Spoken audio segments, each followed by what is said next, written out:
Hey guys, welcome to Tarlac Circuit Hill. Today, we're testing the Yamaha R15M.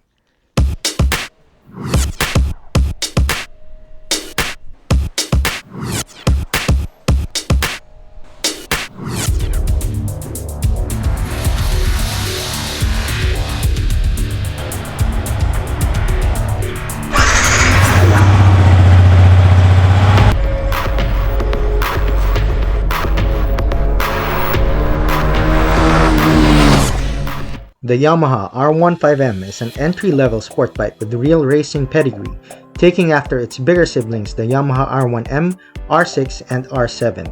It is powered by a 155cc single-cylinder engine with a 4-valve single overhead cam, variable valve actuation head, and a slip assist clutch. Rated at 19.3 horsepower at 10,000 RPM and 14.7 Nm of torque at 8,500 RPM. Stopping power is handled by a dual-channel ABS system with a 282mm rotor paired to a Bi-Bri or Bi-Brembo 2-piston caliper up front and a 220mm disc mated to a single-piston Nissan caliper at the rear.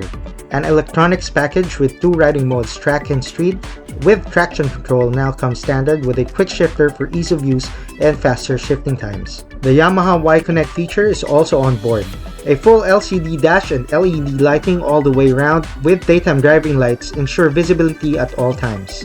The R15M is equipped with a revised Delta box frame and an aluminum swing arm, with a 37mm KYB upside-down fork and a linked monoshock at the rear.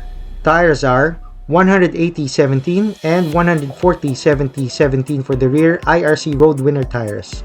The Yamaha R15M is available in Icon Performance and Anniversary White color schemes. Price is 195,000 pesos. Enough of that, it's time to ride!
The R15M is a real sport bike.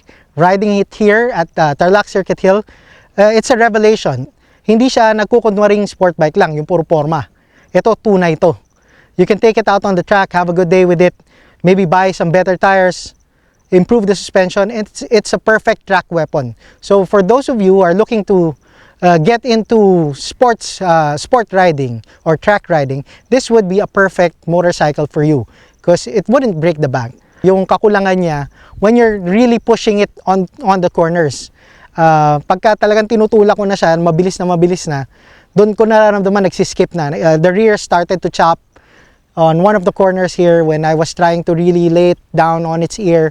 Talagang hinihiga ako. Doon ko palang naramdaman mag-chop yung suspension. Otherwise, kung normal track day riding, hindi naman race pace, even the tires are good enough. So yung mga iba dyan na pag bumili ng motor, pinapaltan agad yung tires. Actually, wala nang ganun ngayon. Almost all of the OEM tires that come with the motorcycles, you can't outperform those on the street. IRC Road Winner tires, makapit naman siya. For this track, actually, it's more of the suspension. It's the rear suspension na medyo nagkukulang. Pagka track day pace ka lang, hindi mo naman masyadong tinutulak yung pace mo, hindi ka naghahabol ng oras, tamang-tama lang siya. For my weight, I'm 80 kilos without the gear. So kung dito, kurbada ka dito, hindi siya dudulas, hindi siya magcha-chop, saktong-sakto lang. It's when pag race pace ka na, talagang gusto mo nang umoras, doon mo na mararamdaman medyo pagka nagkaroon ka ng konting mistake, like for example, nagkaroon ka ng misshift, mid-corner, o kaya nagpalit ka ng shift mo, nasa gitna ka ng kurbada, nararamdaman mo na nagre-react yung chassis. Doon ka na niya medyo mag-back and weave na siya, tatapong ka niya of the bike. Pero other than that, for beginner sport riders, gusto mag-racetrack, this bike is perfect before you step into the bigger bikes. Kasi yung dimensions niya, para ka na rin naka-sport bike na malaki. It's not so far off from, let's say, R7, a Yamaha R7. Matangkad, the riding position is very sporty. I'm 5'6", as you can see, para rin siyang totoong malaking sport bike. Nakatingkayod ka rin. You can't flat foot on both feet. Sa akin kasi 5'6" lang ako. But, of course, pwede kang on one foot, kaya mo siyang flat foot. Pero magaan siya. So, it's very forgiving for new riders. It can be a very good training for you to step up to a bigger bike. Ito talaga dapat yung una, maliit muna. Riding position is very sporty, but it's not so uncomfortable like the R6 or R1 na talaga nakasubsub ka. Ito, attack mode ka. I mean, maganda yung riding position niya for taking corners. Andi rito ka na agad sa harap. Your weight is on the front. Pero hindi siya ganun kasakit sa likod. And it's close to you. But compared to other bikes, other small bikes, medyo mas aggressive ito. Kasi pang racetrack na talaga siya. Okay? I like the features like yung upper triple tree niya na may slots, parang totoong race bike na, parang big bikes. The brakes, although it's bi-bree, I would say better if you would change the pads to sintered pads. Kasi, naramdaman ko kanina, I don't know if it's the ABS, medyo nabibitin ako sa brakes niya. So, the brakes could be improved even if it's already by Brembo.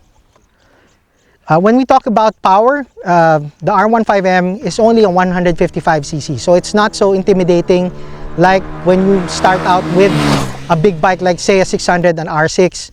If you're a beginner, that bike will try to bite you in the ass. Ito hindi, mabait siya. It's very forgiving because it's only 155cc.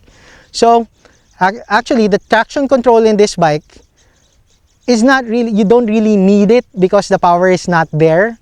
But it's nice to have when it's wet, when you're riding in the wet. So, okay din na may traction control. But for the track, if it's dry, it's not really that important because the power is medyo bitin. But I'm sure, being a Yamaha and being a VVA engine, maraming aftermarket parts dyan that you can swap out for the head or the block if you really want more power. Yan ang maganda sa Yamaha Kompleto sila sa aftermarket parts. The single front headlight, we haven't tested in the dark, so I wouldn't know if it's good enough if you're riding street at night. But it's missing the point of the R15M. It's a good bike for the track and a good bike for twisty roads. You don't really ride twisty roads at night. My favorite new feature for the R15M is the quick shifter. Quick shifters, you find them mostly on bigger bikes, more expensive bikes. Even on big bikes, it's not so common. So it's really a treat to have a quick shifter on the R15M. What it does is kahit naka full throttle ka, cambio mo, mag-upshift ka, upshift, hindi mo na kailangan bitawan yung throttle, hindi mo na kailangan mag-clutch. So it really helps. Kahit pa even when you're on the road lang, you're going up a mountain road, twisty mountain road, hindi ka na nagka-clutch. So it lessens yung pagod na babawasan, yung ngalay mo sa clutch. Although the clutch pull is very light, very, very light. So it's a delight to use even on the street. The R15M features an underseat compartment, if you can call it that. But I doubt even a sandwich would fit inside this compartment. So it's super light, even your phone would fit. So the Yamaha R15M, it's for guys who are looking to get into riding at the track or sport riding, up twisting mountain roads without having to break the bank. For maintenance costs, your tires, and everything. So it's a perfect track training tool, and also it can be a daily rider bike.